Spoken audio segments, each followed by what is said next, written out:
All right, looks like we're live. So we are good.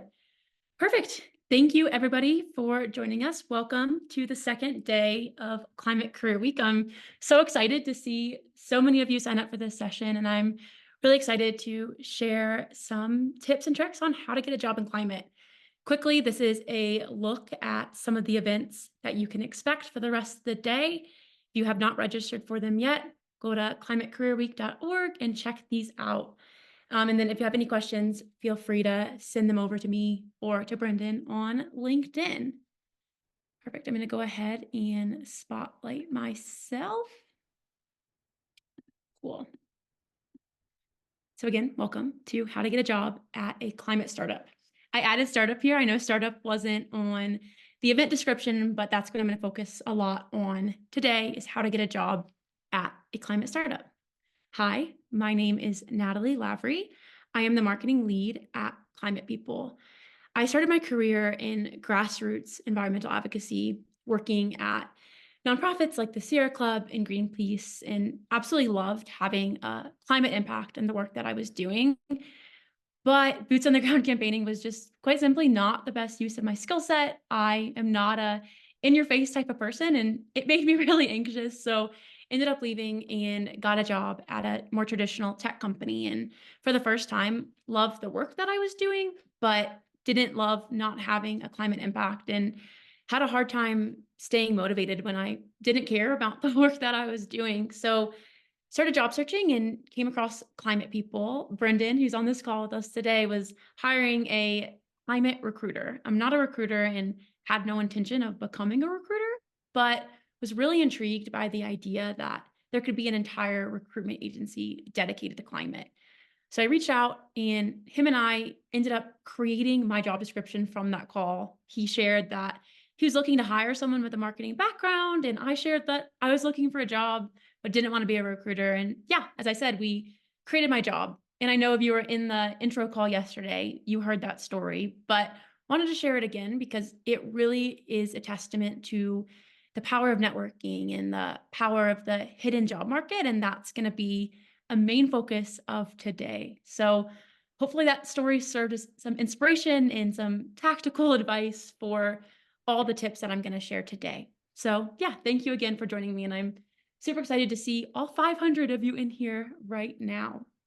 So as I mentioned, Climate People, we are a climate recruitment agency. We operate like a traditional recruitment agency would. However, we only work with companies and job seekers who are interested in climate. So a company that's working on a climate solution, we can help them fill and hire for their jobs. And then job seekers who are interested in getting a job in climate, we can hopefully pair the two together. However, that's our recruitment services. I'm not a recruiter. My sole job is to create events like this, create resources, get to know everyone in our community, and hopefully get more people working on climate. Our sole mission is to mobilize a workforce transition. So thank you for being here today, and thank you for looking to get a job and being part of that greater climate solution. Perfect. So today, quick agenda of what we are going to cover. It is going to be a lot of me talking, and I'm going to go quick. I know we want sometimes like having networking, collaboration, and workshop oriented things is really important. But today, the focus is going to be to give you as much information as possible in an hour to really make the most of your time so that you can take these lessons and apply them later. If you have questions, feel free to send them over to me, and I'd be happy to dive more into it with you. But again, the purpose of today is, in essence, information overload so that you can take that home and digest on your own. So we're going to go over what even is climate tech. I know we are covering a wide range of people. Some people have never heard of climate tech. I'm sure some of you know a lot about it, but we're going to kind of dip our toes into the definition to make sure everyone understands what I'm talking about. Then we're going to talk about some hiring trends, where the money is going, kind of where the funding allocation is. Where are the climate jobs? Where should you be looking for climate jobs? Are they in startups? Are they in big companies? And then the meat of the conversation is going to be that hidden job market, how you all can get jobs through the hidden job market. And then we're going to have a few minutes for a Q&A session. Perfect. So as I said, let's start with the basics. What is climate tech? So there's a lot of definitions of climate tech out there, but at Climate People, we break it up into 3 unique specifications. We have emissions reduction, we have climate adaptation, and we have carbon removal. And essentially, any technological service, whether that's a software, a web-based tool, a physical satellite, the list goes on, that is working to eliminate, remove, or reduce the harms of carbon emissions can be considered a climate tech product. So going back to those 3 categories that I outlined, emissions reduction, that's as it sounds. It's any technology that is reducing emissions. So that's your solar panels, your electric vehicles, all of those different innovations. Climate adaptation is any technology that is helping us adapt to the effects of climate change. As we know, the effects are already here. We need to be resilient in the face of them. So these technologies help us do that. That's your drones that map out wildfires, your flood-proofing innovations, all of that kind of stuff. And then lastly is carbon removal. Again, as it sounds, any technology that is actively removing carbon. So that's your carbon captures, your innovations that are turning carbon into diamonds and kind of all of that. And then climate jobs are any of these companies, any person who works at any of those companies. So if we look at electric vehicles, the people who are designing the EVs, the people who are working in the manufacturing facilities, the people who are selling them, the people who are marketing them, and everything in between, all of those people are working in climate tech jobs.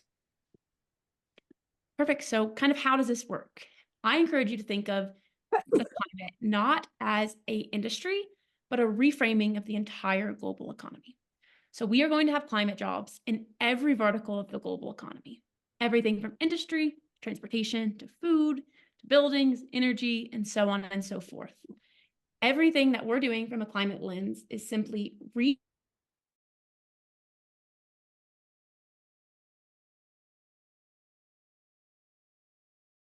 I think you're muted, Natalie. you. Awesome.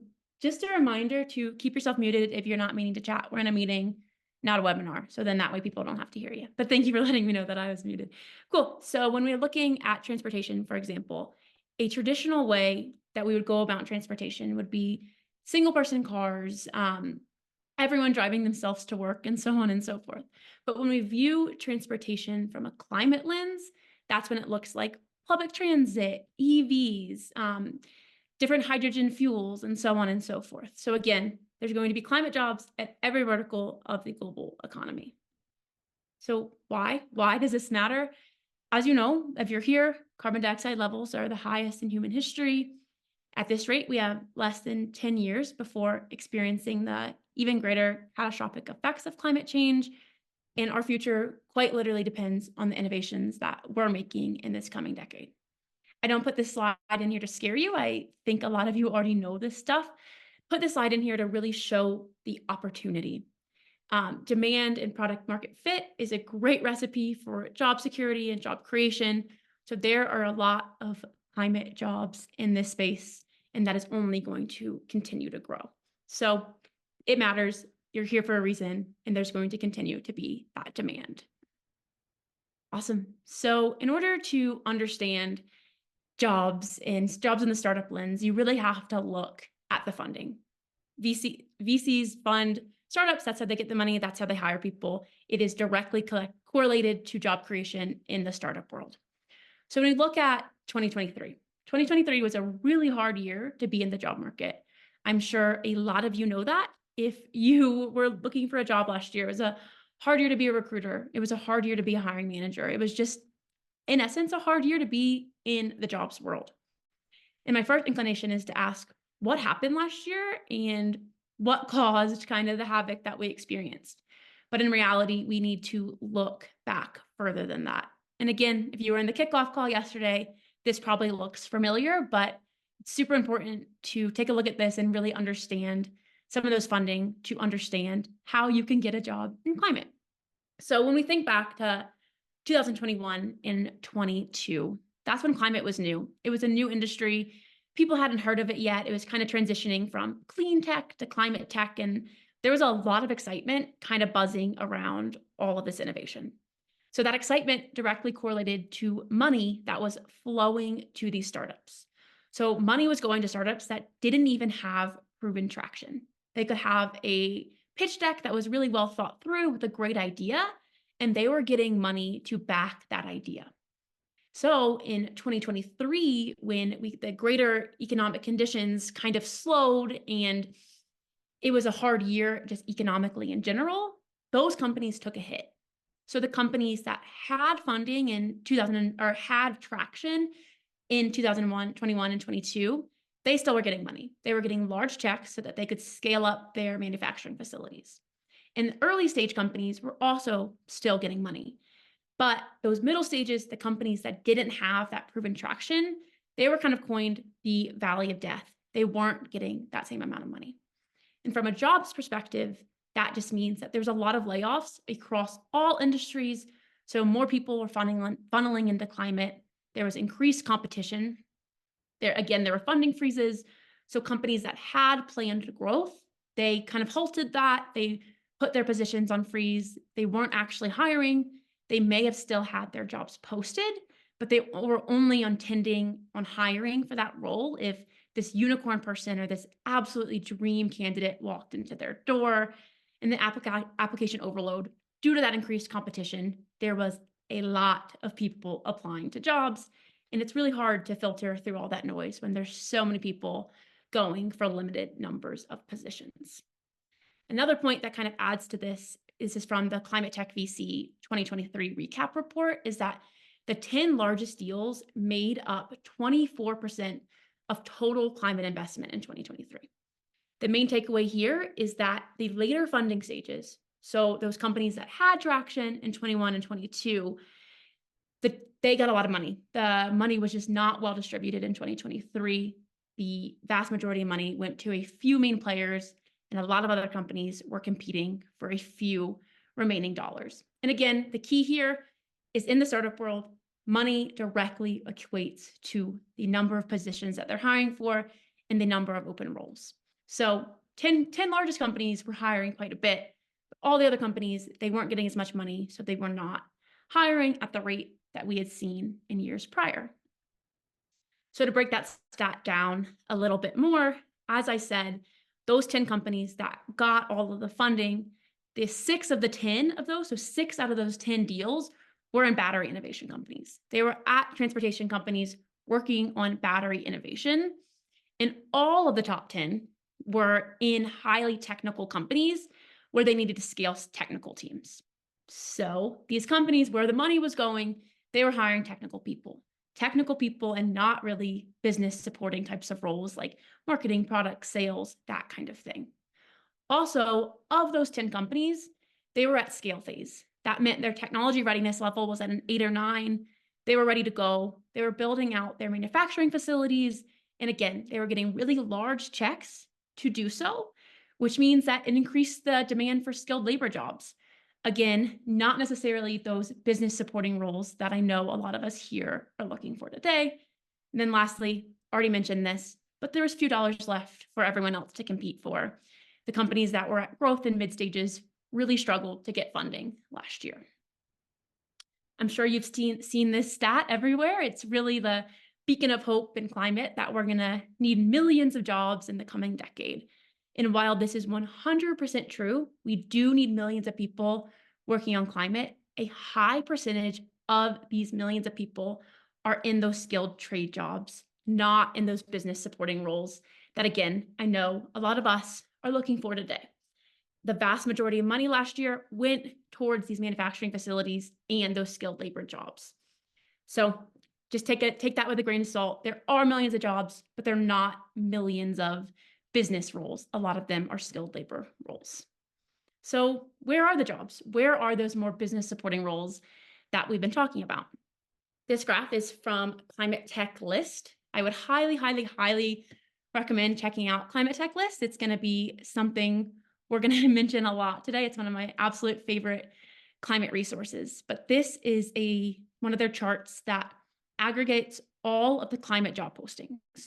So they have a webhook and they're pulling every job that is posted into their platform.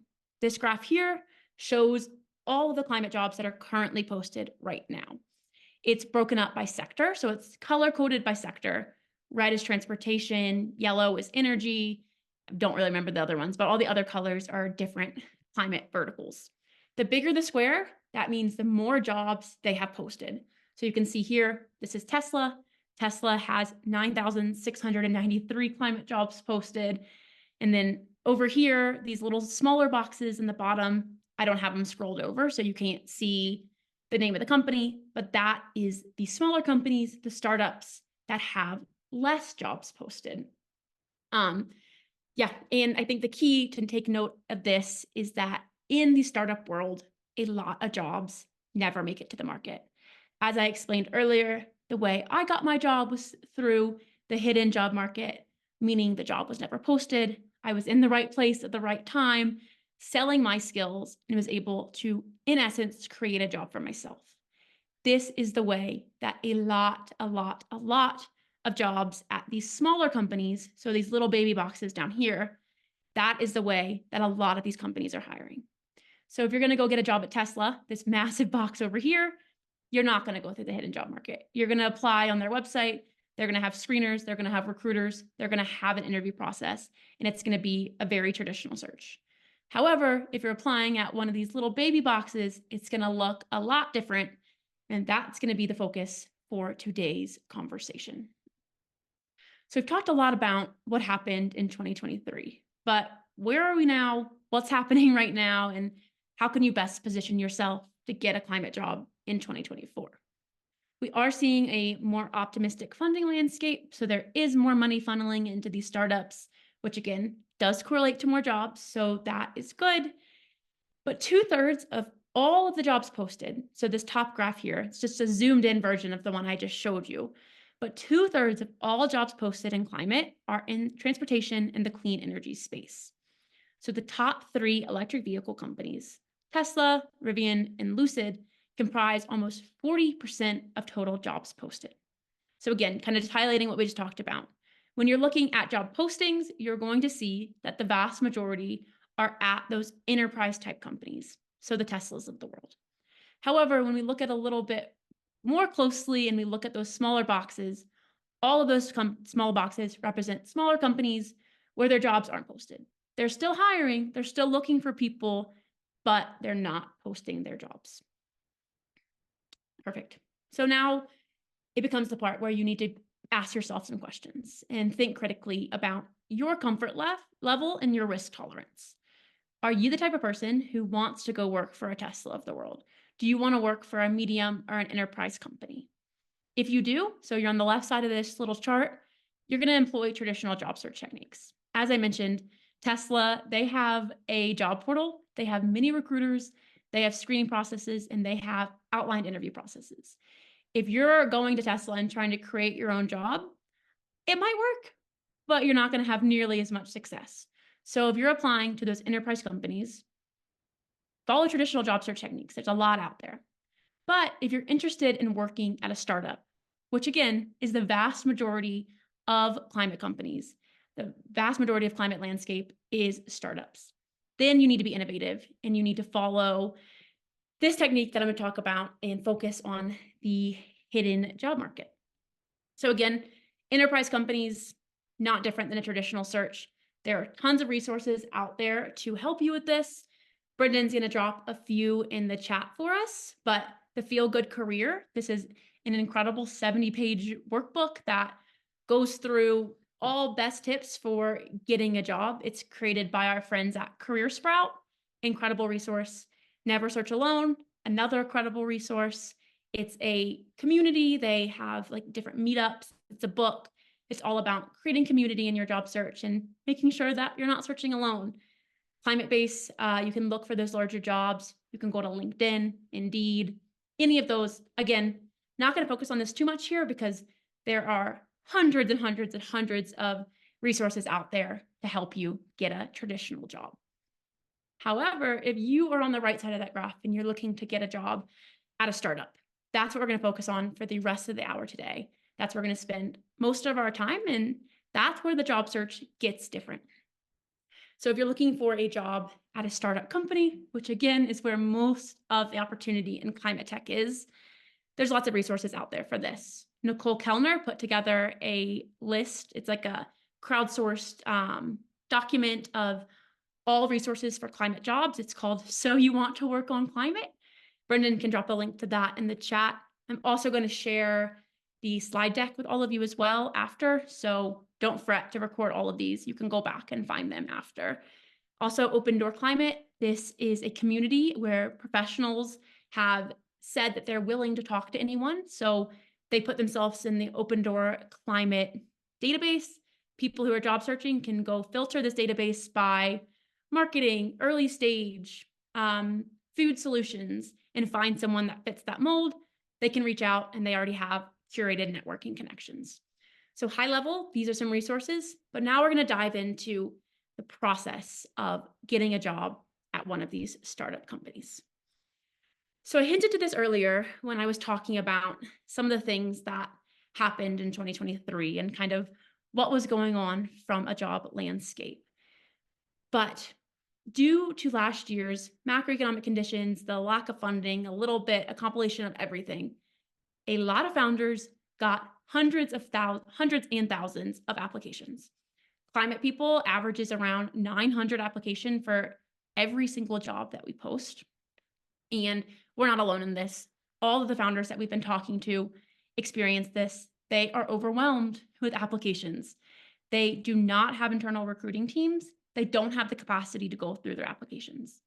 So they'll post their job, they'll get 1,500 applications, and then they're stuck. They don't have time to go through it. So then they just go to their networks and say, hey, do you have anyone that would be a good data scientist for this role?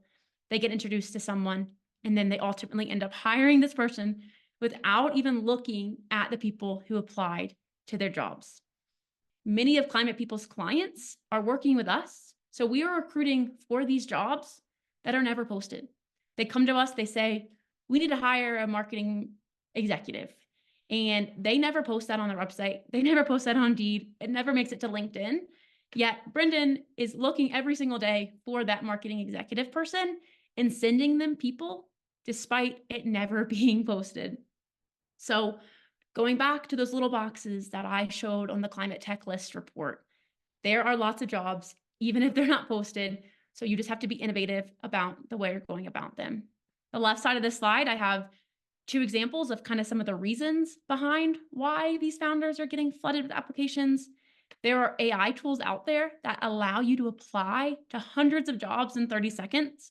You literally can upload your resume and it scans Indeed, and it applies for you to hundreds of jobs. LinkedIn, I'm sure all of you have seen this, the easy apply feature. You can scroll through LinkedIn job board and click apply, and voila, you've applied with no real work on your end. I think this sounds cool. I was intrigued when I first heard about this. I was like, whoa, you can apply to 100 jobs in 30 seconds. And it does sound cool. And it sounds like it's helping job seekers, but it's kind of not at all. It's hurting them in essence, because it comes back to how I started this slide with these founders aren't even looking at their applications anymore because they're getting so many.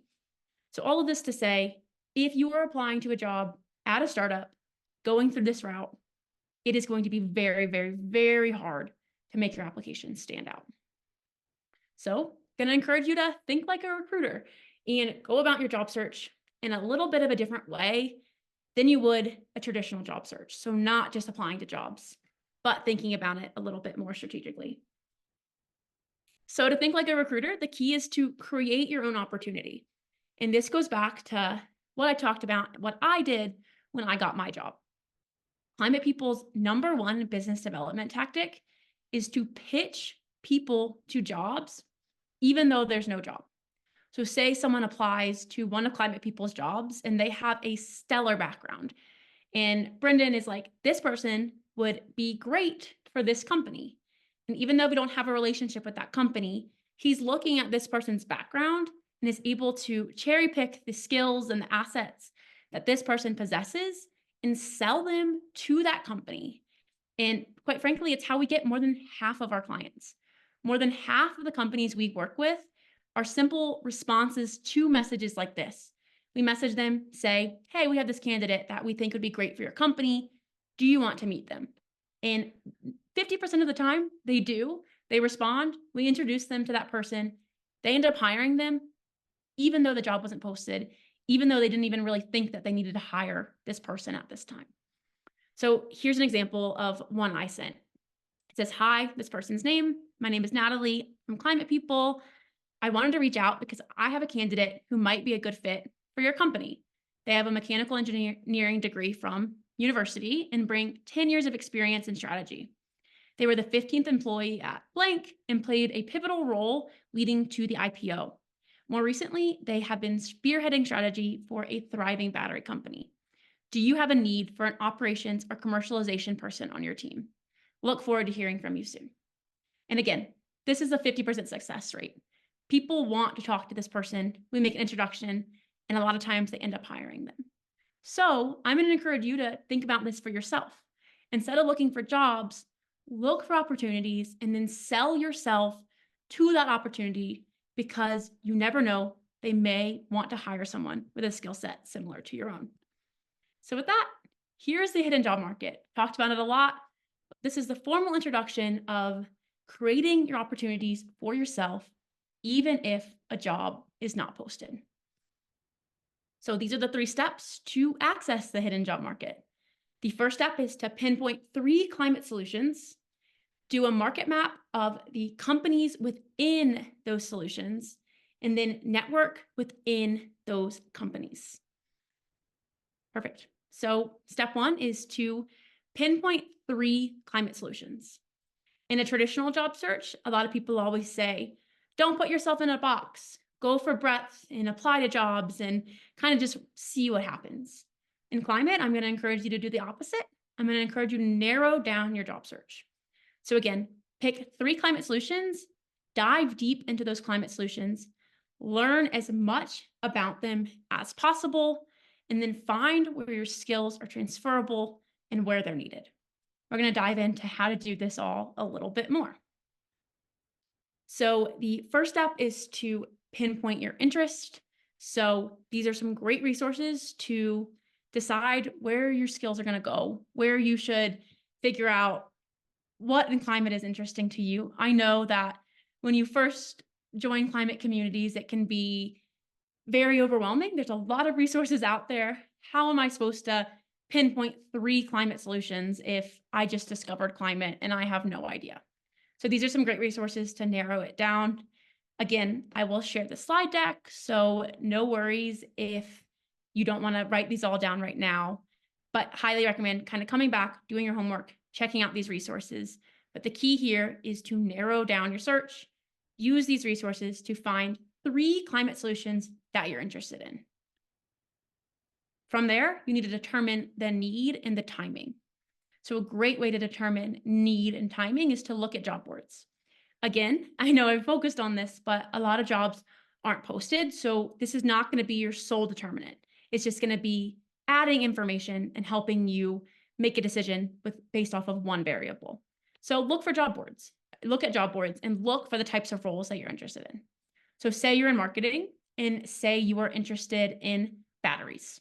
If you are going to Climate Base and you're looking at marketing roles at battery companies and you are seeing nothing, that's a good sign that maybe it's not the right timing.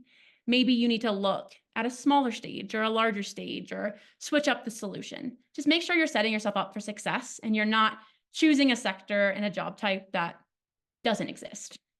So here are some great examples of climate-specific job boards. I'll share this link with all of you after. And then from there, you need to determine the funding stage. So you know what solutions you're interested in. You verified that the jobs are there. And now you need to determine if the funding stage of the startup, if they are looking to hire someone like you. So a great way to do that is to go to Sightline Climate. They have a lot of resources on startups. They can help you kind of pinpoint where the companies are. Yeah. Climate Tech I'm VC. not able to get on with Double Shot. Is there? Climate Tech VC is a newsletter. They also can help with that. Crunchbase is great. You can type any company in. It tells you the funding stage. So generally here again, pinpoint timing, pinpoint job boards, make sure that opportunities for you. Very, very, very generally speaking, again, this is kind of case by case, but earlier funding stages, so like pre-seed to Series A funding stages, typically are looking to hire science and engineering talent. They're looking for people to build up their product or whatever they're trying to build. And then once they get more funding, they'll think about how they can market that and sell that. So then later stage companies typically is when you see more business roles. So more marketing, more sales, that kind of thing. So again, make sure the options are out there for what you've pinpointed. Up next is to determine the timing and the need. A great way to do this is to think about your transferable skills. Transferable skills can be defined as abilities that can be used across a spectrum of roles. So in essence, you are defining yourself by your skills as opposed to your job titles. If you've been looking for a job in climate, you likely have noticed that a lot of climate companies' naming conventions for their roles is starkly different than any other industries. Like, you won't see the same job titles in traditional industries as you will in climate. So focusing on your skills will make it easier for you to find those roles because they're going to have different titles. The problem or the challenge of transferable skills is figuring out which skills are relevant and being able to present them in a way that shows that you're qualified for the job, even if you've never held that title before. So example of this would be if you are a marketing associate and you're trying to get a job in product, some of your transferable skills could be organization, analytics, technical knowledge, cross-team collaboration, and so on and so forth. And the next is to determine the time and the need. So outlining those transferable skills. Where is a good fit for you based on your background and skills? Which of those climate solutions that you've explored are going to be most applicable, and which ones are going to have the greatest success for you to land a job? The key here is to reduce as many variables as possible. So if you worked at a B2B product manager at a growth stage company in, say, healthcare, when you are transitioning your career to climate, the easiest way to get a job is to look at SaaS B2B climate roles at a growth stage company. That way, you are only changing one variable, and that is your industry. A lot of people I meet are, I don't have climate experience. I can't get a job in climate because I've never done this work before. The key is to draw parallels between what you have done before and how that directly correlates to climate. So again, when you are looking to get a job in this space, the easiest way to start is to go a lateral move. So keeping the industry the same, keeping the job type the same. I know a lot of you don't have climate experience, so that's not going to be possible. The next easiest thing to do is a different industry, but the same role. So again, healthcare to climate, but keeping the same growth SaaS product manager role. The next hardest thing to do is the same industry, but a different role. So staying in, say, healthcare, but switching your role from marketing to product management. And then the absolute hardest transition that you can make is different industry, different role. So going from healthcare to climate, going from marketing to product management. So again, reduce the variables, try to keep them as similar as possible so that you can have the easiest time getting into climate. Perfect. Here's an example of someone that was a marketing analytics manager in an AI company, and they were transitioning their career to a green cement company, still keeping that same marketing analytics title. Proficiency in B2B and B2C outreach. They are doing that in both jobs. They have experience in a rapidly growing field. AI is new, climate is new. They can draw parallels between that. They have expertise in growth marketing, and they've taken a product from inception to scale. So they've seen it in its infancy and they've scaled it up. Same idea with the climate company. They have an active involvement in the green employee resource group at their company. So even though they don't have tangible climate experience, they're taking that initiative. They're getting some climate expertise on their resume. They can be a generalist. They can wear a lot of hats. And then they have proficiency in disturbing the industry status quo. As you know, AI was a big industry disruptor. Green cement is also a big industry disruptor. The construction industry is a $1 trillion business, and having a green cement company come in and try to disrupt that would have a similar effect as AI has kind of had on the economy as well. Perfect. So now that you've pinpointed your skills, you understand where they can be applicable to climate, and you have your 3 climate solutions that you're going to work on, the next step is to make a market map of companies. So you are going to make an Excel sheet that outlines every company that fits within those 3 climate solutions.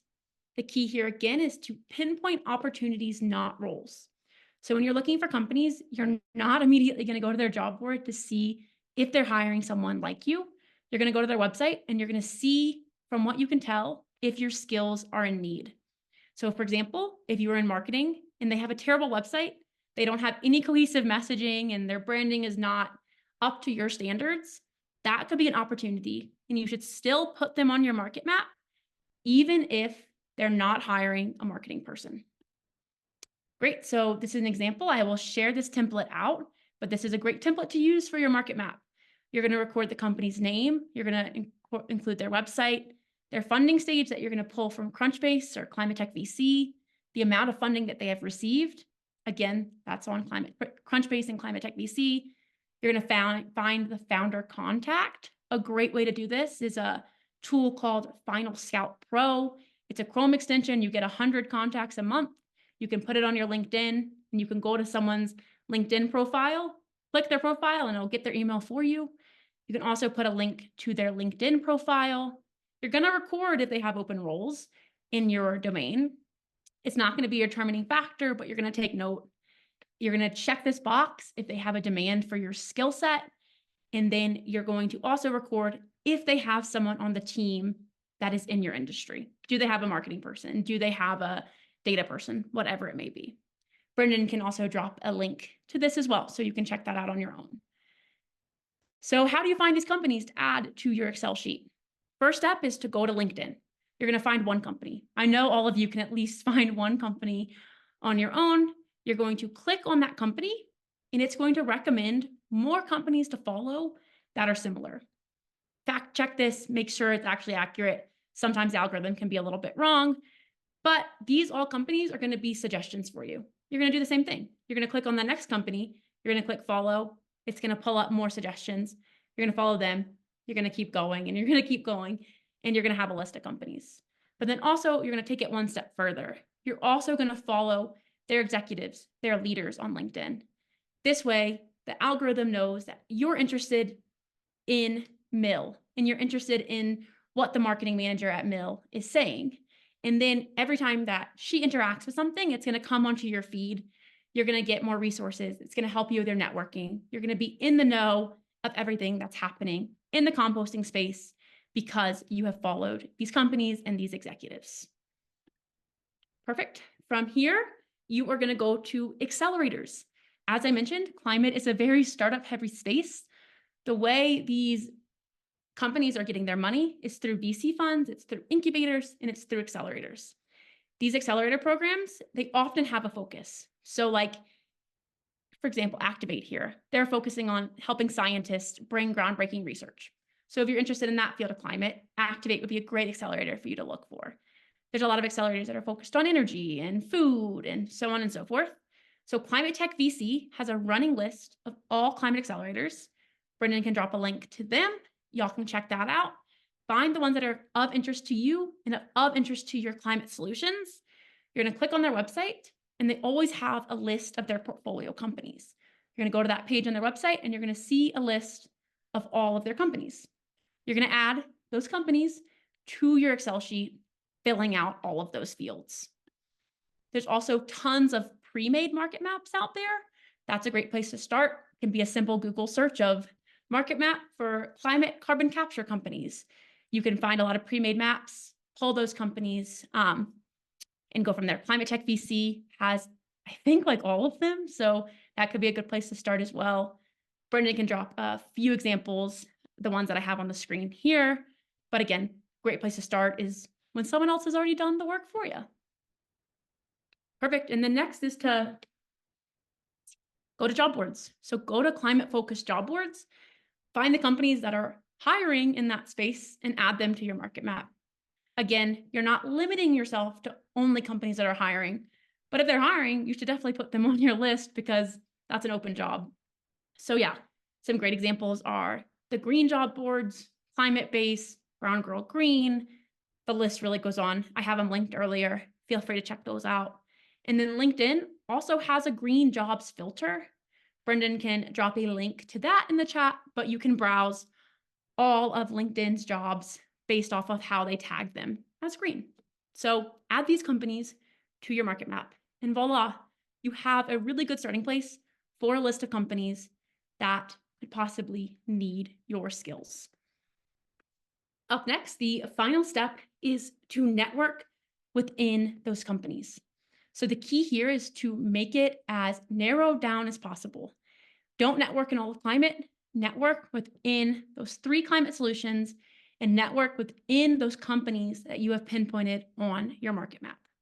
So again, stick to your chosen solutions, join the relevant Slack groups, join the relevant communities, try to get to know the main players, so those main companies, the people who have a following, posting about this on LinkedIn, so on and so forth, and then ask for referrals. A lot of climate founders have never hired before. That is just the reality. They are starting a startup. They don't even really know how to hire at this point. They have a hard time envisioning the impact that someone with your skill set could have until they're right in front of you. So, for example, again, going back to marketing, if you're in marketing and it's a technical company and they've really worked hard on creating their product and now it's time to market it, a lot of times they don't know what that looks like. They don't know how to write what that marketing role description could look like. So if you're having these conversations, you're selling them on your skill sets and you're able to show them impact that you could make, it's going to be a great asset to you and they might end up hiring you in the future. So here's a template for a networking tracker. Brendan can drop a link to it. This is a great place to record all of your networking conversations. It has some prompt questions in there to help you prepare for these conversations and making sure that you're recording notes. Once you start having networking conversations, they tend to really blur together and it's hard to differentiate who said what, who works where. So make sure you're taking notes, you're remembering what you talked about, you're including follow-up resources. This template has a date on it. So when you haven't contacted someone for 3 months, it's going to send you a reminder to reach back out to them. It can be a simple LinkedIn message that says, hey, came across this news article from my LinkedIn feed. Since I followed all of those people, I thought it'd be applicable to you. I thought you'd appreciate it. It can be as simple as just making sure you're maintaining these connections, because having a 30-minute coffee chat is great, but you need to make sure you're maintaining that relationship. You're viewing it as a relationship and they're remembering who you are when it comes time for them to hire someone with your background. Here are some great formulas to follow for networking. The second one is the one that I would recommend following if you just want to reach out, if you want to talk about the hidden job market. A great formula to follow is a common connection, why you want to talk to them, what you hope to learn from them, what you can offer them, and then a call to action about getting their availability and talking more. Not going to talk about the first one for the sake of time, and the second one is, quite frankly, the one that's going to lead to more results. So I'd recommend following that formula. Here's an example of that formula coming to life. I recently discovered company name. I'm impressed by the work that you do. My long-standing interest in climate solution combined with my experience and background in something relevant has fueled my excitement to connect. I was wondering if you could spare 20 minutes to talk about your company and your role. I would love to dive more into what you're building and offer insights from my experience and whatever. With this many years of experience in blank, I've accomplished significant milestones and believe I can contribute to your company. I eagerly await your response and the opportunity to exchange ideas. Don't copy this verbatim. Obviously, it's a good starting point, but it shows your interest in their company. It shows what you want to learn from them. It shows what you can offer them. And then it has a call to action to get something on the books. Perfect. Up next is when you're having that networking conversation. So they responded, they said yes, they'd love to chat. You're having that call with them. Now is your time to sell your value to this company. So make sure you have a strong understanding of what sets you apart. Do your research, have some numbers, know why you're different than those thousands of other applicants. This networking conversation is your opportunity to show the tangible value that you can add to the company. As I said, a lot of times these founders have never hired someone with your background. So you need to really show the impact that you could have. Reflect back on those transferable skills that we talked about.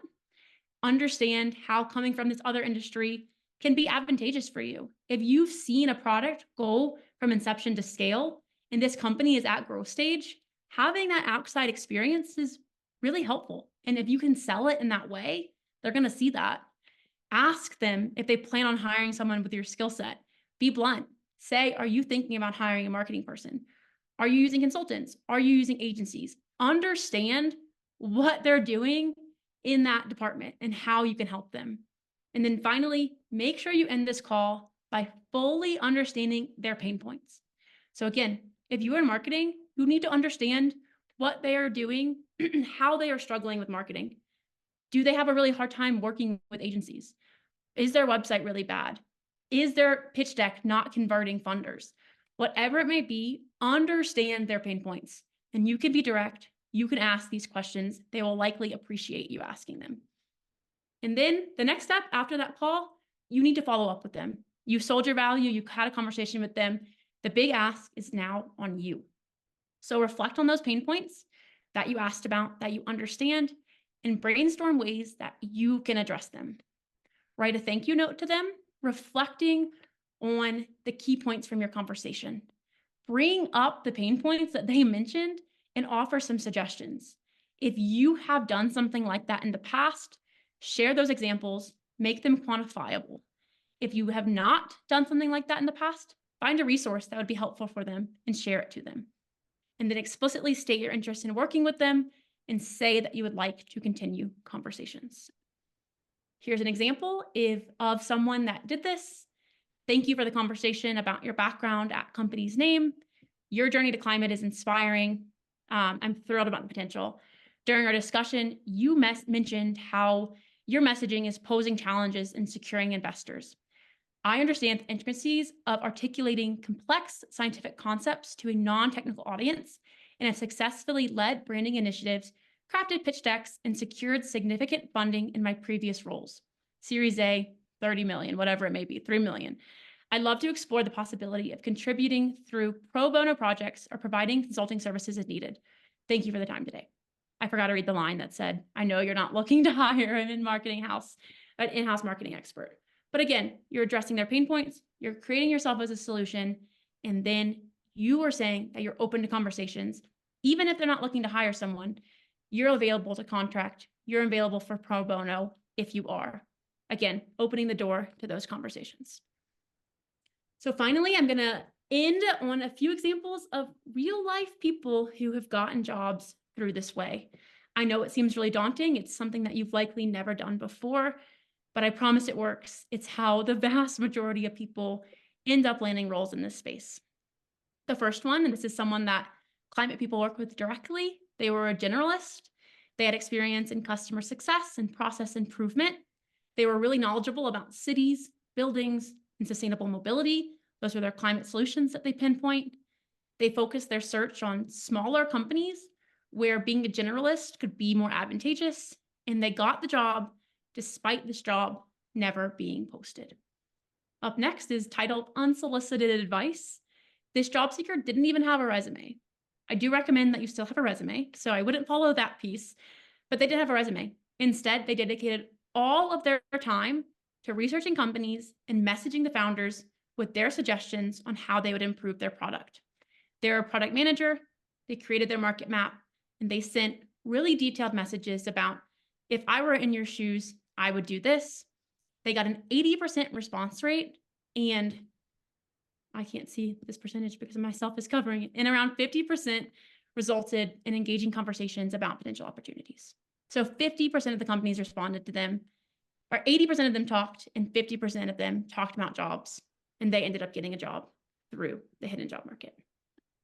So tying it all together, I promised you that I would talk a lot and I would talk fast. So I think I delivered on that, but hopefully you're walking away with a concrete understanding of how to research the space, how to learn about climate, how to pinpoint your 3 solutions, dive into them, how to create a market map of the companies, how to pinpoint opportunities, not just jobs, how to network within those companies, how to sell your value to those founders, and then how to follow up and how to pitch yourself. Perfect. Here is my email. This is Climate People's website. Our handles on all social media. Feel free to add me on LinkedIn. I will drop my LinkedIn in 1 second. If you have any other questions, feel free to send me an email. Be happy to follow up on any of this. Perfect. Alrighty, I'm going to stop sharing my screen, and we have around 7 minutes or so for questions. I have not looked in the chat once, so I'm not sure if they're in there or not. But feel free to either come off of mute, raise your hand, and ask your questions, or Brendan, if people drop them. Yeah, let me just jump in real quick, Natalie. First of all, amazing job on the presentation. I know you put a lot of work into it, and it shows up several times throughout the workshop. Natalie will send out a video recording of this to everyone who's registered. I did drop a link into the chat a few times with the slide deck of the presentation, but we're going to share out all of the resources, the deck, a video of this, so all of that will come into your inbox. So Nat, great job. There are a few questions that have come in here that I just want to highlight in particular. So one that came in really early on during the workshop, which I thought was an interesting one because it really was about you and your background and how you ended up getting the job here at Climate People. So maybe could you just highlight a little bit more of how did you position yourself to me and to get noticed? Was it innovative messaging that you took to create the opportunity? Like, how did you go about doing it? And realize too, to the person, Stephanie, who asked this question, I don't know if you're still here, there's a lot that's changed in job seeking from 2021 to where we are today in 2024. But generally speaking, yeah, do you want to just elaborate a little bit more about how you did it? Yeah, definitely. So I saw that Brendan was hiring a recruiter. I actually applied to be a recruiter, and I don't think that was a good idea in hindsight. I applied, but then I followed up and I made it clear that I actually didn't want to be a recruiter, but I was just interested. So my message was super simple. It was, I saw that you were hiring recruiters. I applied. I don't really have an interest in becoming a recruiter, but I'm intrigued. I didn't know that there was enough of a demand to have an entire recruitment agency dedicated to climate. I'd love to chat more about what you're building. I think it's incredible. So I complimented him. I said his company is cool. It's innovative. I would love to talk more about what you're building. So then we hopped on a call, and Brendan told me about what he was building. He explained it all. He told me that he was working with a marketing agency. That's kind of when I was able to pitch myself, and I asked, why? Why are you working with an agency? A lot of times in my experience, agencies view people as numbers. They can't really get to know your brand as well because they have so many other clients. I think when you hire someone in-house, you get the opportunity for someone to really speak your brand, get to know you, get to know your customers, that kind of approach. And he was interested by that. And then we ended up having conversations about what my role could look like. It really worked out in my favor because I was able to create the job description on things that I wanted to do, on things that I was good at. And then, yeah, here I am 3 years later. But as Brendan mentioned, I think things are a little bit different. There's a lot more noise in the space now than there was then. So I would be conscious of making sure that first message includes those tangible things, includes some skills, as opposed to applying to a job that you're blatantly not qualified for.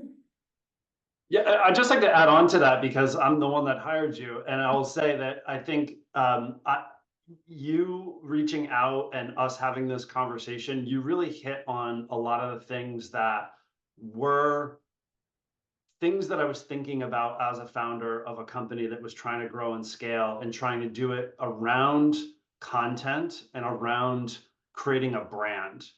And while I wasn't ready to hire a full-time permanent marketing person when I met you, the dialogue that we had, you educated me on what the possibilities were and the kinds of things that you could do.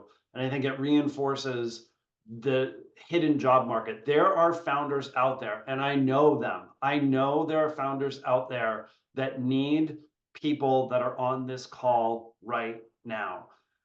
it's a lot of work and it's not easy, but it's worth doing. And I would just strongly recommend put in the work. The tools that Natalie has put together, it works. And it doesn't work for everybody every single time. And it's a process that you iterate on, but this stuff does work. And there are founders out there that will need your skills. It's a matter of you triangulating around the sectors and the stage, like being really self-reflective of where you're at in your career and what skills you bring to the table. You might want to go work for this super innovative cement decarbonization company. But if those companies aren't looking for people with your background, then you've just got to move on, right? Like go to another sector, go to another type of solution at a different stage. Be realistic. But I would say the networking piece that Natalie shared, particularly in light of all of the recent challenges and struggles with AI and one-click apply, it means this content is super relevant for job searching right now. So sorry, I'm just pumping you No, up. it's super important to like tie it all together. So I really appreciate the context. Yeah. Yeah. So sorry, this not about me. It is about you. I disagree. Okay, I got another question for you. Let's hear it. This was a really good question that came in. I'm not sure, some people may have already answered this in the chat, but I feel like this is a lot of ground to cover in a 20-minute call. Do people have tips on how to handle this gracefully without feeling super transactional? Like in a networking call, how do you do it in a way that doesn't sound super transactional?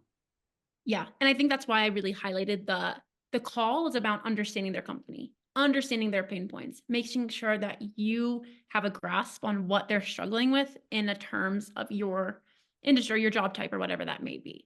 So I would focus on asking them questions. How did you get to where you are? Why did you start this company? What are your marketing plans? What are your marketing pain points? Asking them, they're going to be speaking a lot. You're not going to feel like you're trying to sell. And then I think the follow-up is a great opportunity to sell, to be like, I had a great conversation. I learned so much. This is what we covered. Here are some resources. Here I could help. I would love to continue this conversation. When I was explaining my story, I didn't create my job description in one 30-minute call. Brendan and I talked about 5 times before that happened. So I would view it as not a 30-minute conversation. I would view that as the launching point to more conversations. And Brendan, I would love for you to add more insights into this as well. It's something that you see every day. I agree. I don't think you don't need to make it transactional. Plan on having, if you walk away with like 1 or 2 things that you can research and investigate. And I think the big thing is per that CRM that you created that I shared in there, and we're going to send it back out. But this is about a dialogue over a period of time and building relationships with people. If you are the person who's out of work and you need a job right now, you really want to work on climate, but you're having a hard time finding that climate job, this strategy is something that I think is more of a slow burn. It's something that isn't necessarily going to immediately result in you getting a job, next month. Maybe it will, but realistically, this is more of a long-term process. So I think give yourself some grace too. Like if you just need a job too, you can take a job and continue through this process, but this is something that's long-term. So if you come out of it with like 1 or 2 things, and then anytime you see something that's relevant, send that person a note and say, oh my gosh, I saw this thing. Thank you so much for sharing it. Or if you see something that you think they might be interested in, some news or some information that they might be interested in, because you got that out of that conversation, then send it to them and say, hey, I was thinking of you. And you don't have to, there doesn't always need to be an ask. I just send notes to people sometimes that I'm thinking about, just so I can stay on the top of their mind. Without asking for anything. So I think those are some things that you might want to consider. Definitely. Cool. I know we're at time, so if y'all have to drop, that is perfectly okay. Again, keep your eyes peeled for that follow-up email, the LinkedIn, the recording will be posted, so it's in there. The presentation's in there as well. I do have a few more minutes if people want to stay on for ask a few more questions. I know the Q&A was a little bit rushed. Brendan, do you have to drop, or do you have a few minutes? I'm good for a few more minutes. Okay, yeah. Cool. So then, do we have any other prominent questions that you saw in the chat? There were so many questions that Okay, came in. then maybe not. We'll just go yeah. ahead and end it on, oh, yeah, go for it, Shruti. I'm sorry if I mispronounced your name. Thank you, Natalie, for giving me the chance. I am in Canada and applying for jobs in sustainability. I'm actually a master's in renewable energy and looking for jobs with, like, I have close to 8 years of experience. My journey with looking for jobs for past 5 months almost has not been very smooth in terms of looking through LinkedIn and Indeed, as you already pointed through your own presentation. I am a bit uncomfortable in now switching my strategy from LinkedIn to other job boards. I'm not sure like how to actually look for jobs from a new job board now. While I'm a Terra fellow, while I'm looking at the list that you were sharing, I opened them up. But is there a way that you can maybe help understanding how to navigate these job boards better or how to understand them better so that you get comfortable sooner and just get started somewhere? Yeah, I would use climate specific job boards. I think that way it's easier to find just those climate opportunities. So Climate Base is a great one. They have lots of jobs. Climate Tech List is another one. Green Jobs Board, I think was one called like Impact Hustlers. I'm not even sure if that's a job board, so maybe not. But anyways, you can filter them down. So I think following the formula that I outlined in the presentation. So understanding which climate verticals or which climate solutions you're interested in, which funding stages, then you're going to go to that job board. You're going to be able to filter those jobs. Again, going to be less noise. You're only going to see those jobs posted, and then you can reach out and have those networking conversations. I think that's going to make it a lot easier. But I would stick with the climate specific jobs, not job boards, not the Indeeds. And then I know Brendan dropped the link to the LinkedIn green jobs filter. That's a great one as well. It filters out all the other jobs that aren't green. Thank you, Natalie. Thanks for that. Of course. Yeah. Luke, do you have a question? Yeah, I was wondering if you have any specific advice for people who are early in their career, because right now I feel like I'm kind of combating like multiple different pressures where there's like the regular pressure of trying to get into the job market, period, and then the added pressure of trying to get into a job that actually feels impactful. And I'm wondering if you have any advice there.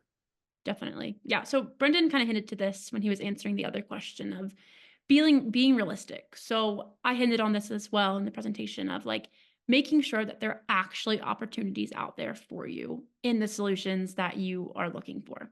So a lot of startups do look to hire people with experience. That's kind of just the reality. They need someone that can come in, can kind of pick up and run with things, wear lots of hats, and not really need that much handholding. So that could be an issue that you're running into. If you're applying to jobs, if you're in those networking conversations, I would try to sell that you are really good at learning on the spot. You have this experience. Even if you don't have the tangible experience, you've proven ways that you can kind of learn on the go and you don't really, as I said, need that handholding.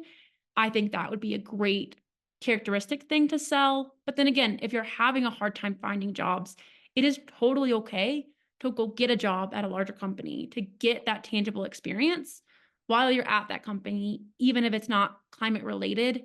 Project Drawdown has a lot of really incredible resources on like making your job a climate job. So like, how can you do whatever industry you're in a little bit more greener? Can you join the Green Employee Resource Group? Can you do whatever it is to make that job more green while you're working on getting those tangible skills?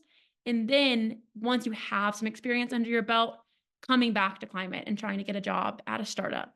That might not be the answer that you want, but there are opportunities out there for entry-level people. I would just make sure you're not completely limiting yourself. And then the final thing I'll say is College to Climate. I would highly recommend checking them out. They have a lot of really good resources on how you can get into climate out of college. And Brendan, do you want to add some things there? Yeah, I just wanted to say to Luke that this is a really common challenge that we've seen and heard people deal with. My general recommendation would be that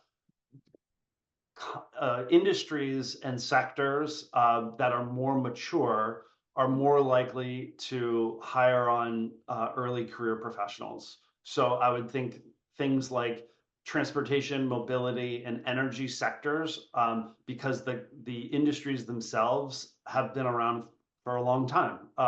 So I would say look for more mature industries and maybe some larger organizations.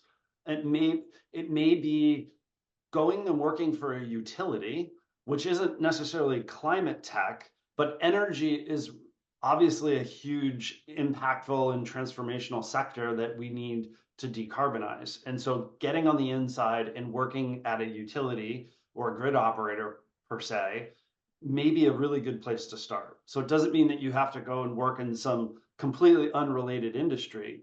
Try to find a role within a related industry that you can gain marketable experience, while then, you know, looking to transition into like a true climate tech. I think the point that Natalie's making about startups is really right on point. I mean, most of the companies that we partner with are startups, and I'll say that generally speaking, the earlier the company, the more likely it is that they're going to look to hire people that have very specific both industry experience and a level of skill set and experience that it's unlikely that they're going to bring in early career professionals until they've gotten to say like Series A or Series B stage or beyond, when the company starts to scale up a little bit. And if we go back to the beginning of this slideshow, I mean, like there was truly a valley of death last year in like Series A to Series D funding. There just wasn't a lot of that happening. Therefore, there wasn't a lot of job growth there. It was all either really late stage or it was super early stage.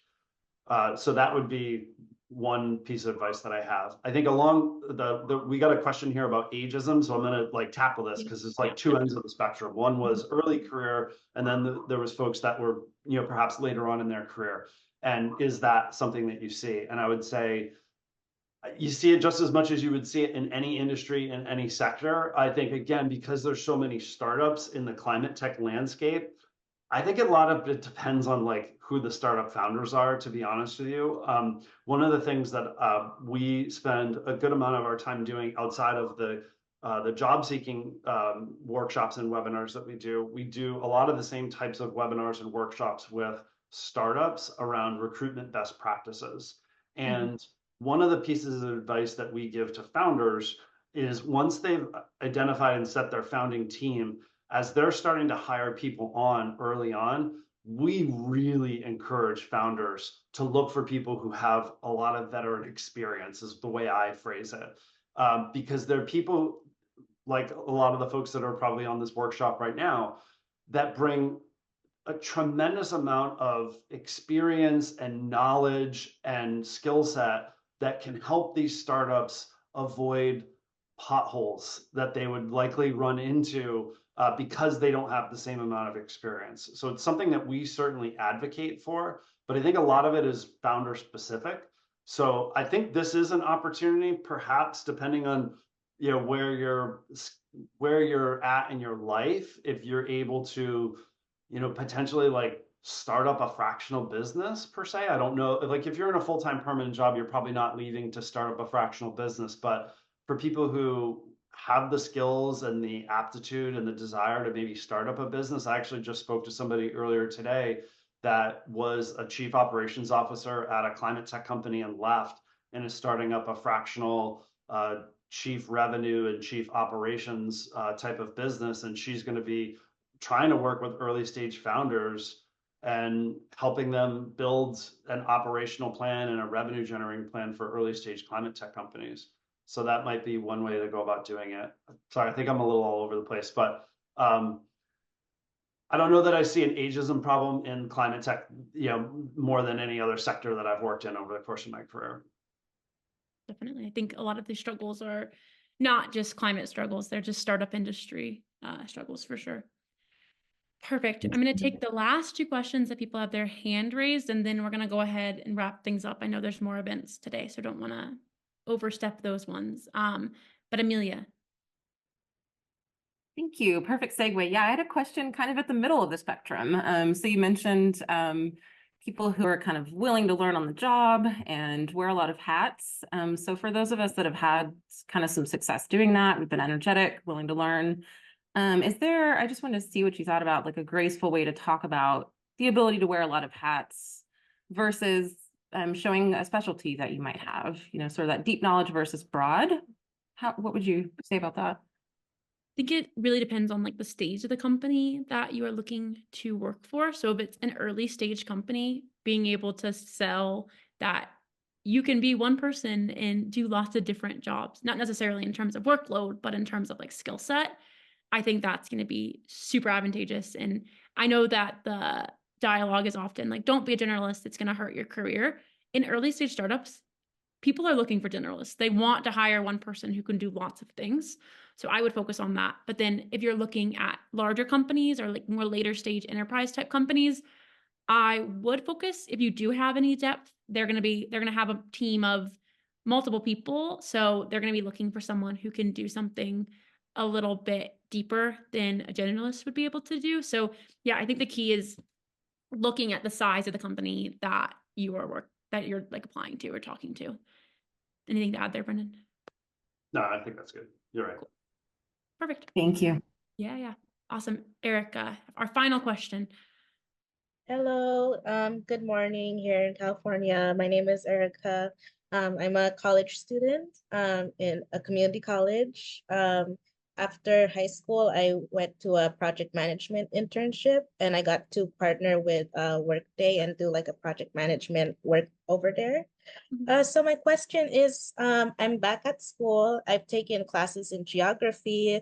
I'm doing classes in geology, and math is kind of a barrier for me. So I'm kind of thinking about switching to environmental studies or geography. But my question is, I have, since I'm so young, I kind of fit in the younger spectrum. So I haven't had a car yet, and I think that's my biggest barrier in finding a job because I'm the only one in my family who knows how to drive and has a license. So like getting a job at the East Bay Regional Parks or the Student Conservation Association, I haven't been able to get those jobs, and I've been rejected at times because I didn't have a car. So I was wondering, do you have any advice on just how to find jobs that are that I could do possibly nearby or online, or any just free internships around my interests? Yeah. I think those job boards that we were talking about, you can filter by remote. I think that would be a really good place to start. Looking at companies that would be easy to have a remote solution. So like advocacy work, obviously it's going to require people to be in person. So like the Student Conservation Society, like you would need to be in person for that. But like a lot of software type climate solutions are going to allow people to be remote more often because there's not something tangible that people are building. So when you're pinpointing those like climate solutions you're interested in, I would keep that in mind, find ones that would remote and then filter by remote. And then also I would go about it maybe not by looking for job postings, but like looking at companies that you would want to work at, messaging them and saying, are you looking to hire an intern? This is my background. I'd love to help. I think that'd be key. Brendan, do you have anything else to add to that? No, I think you're spot on there. Cool. Yeah, thank you so much. I Oh, yeah, appreciate it. definitely. Perfect. Well, thank you to the 200 of you who stayed 15 minutes over. We really appreciate it. Awesome. So yeah, keep your eye out for that email with the resources, the slide deck, all of the templates, all of that. Thank you so much for your time today. Really appreciate all of you and hope to see you at some of our future events this week. Thanks, y'all. Thanks, everyone.